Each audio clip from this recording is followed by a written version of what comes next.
Everyone আসসালামু আলাইকুম, welcome back to my channel. আমার আজকের রেসিপি হলো সিম রেসিপি। যেহেতু শীত চলে এসেছে তাই আমি আপনাদের জন্য এই রেসিপিটি নিয়ে আসছি। তো এর জন্য প্রথমে আমি সিমগুলোকে খুব ভালোভাবে কেটে নিচ্ছি, আর খেয়াল রাখবেন ভিতরে যাতে পোকা না থাকে। সিমগুলো কাটা হয়ে গেলে আমি সিমগুলোকে খুব ভালোভাবে ধুয়ে নিব। তো ধোয়া সিমগুলো এবার আমি একটা পাত্রে নিয়ে নিচ্ছি। একে একে দিয়ে দিচ্ছি আলু, দিয়ে দিচ্ছি পেঁয়াজ কুচি, দিয়ে দিচ্ছি মরিচ কুচি, দিয়ে দিলাম স্বাদমতো লবণ, দিয়ে দিলাম গরম মশলার গুঁড়ো, দিয়ে দিলাম হলুদ গুঁড়ো, দিয়ে দিলাম তেল।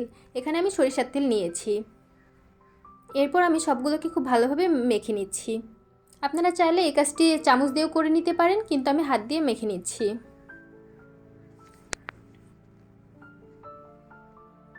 সবগুলো ভালোভাবে মাখা হয়ে গেলে আমি সামান্য পরিমাণ পানি দিয়ে দিব। পানি দিয়ে ঢাকনা দিয়ে কিছুক্ষণ রাখবো সেদ্ধ হওয়ার জন্য।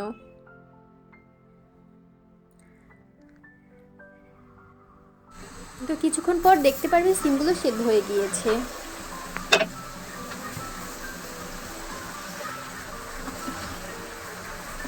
এই অবস্থায় আমি চুলোর জাল একদম কমিয়ে দিব আর খুব সাবধানে নাড়ব, কারণ খুব বেশি নাড়াচাড়া করলে সিমগুলো ভেঙে যাবে।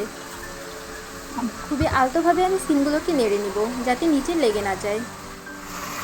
কিছুক্ষণ পর দেখবেন খুব সুন্দর গন্ধ আসছে, সাথে সিমের পানিগুলোও কমে গিয়েছে।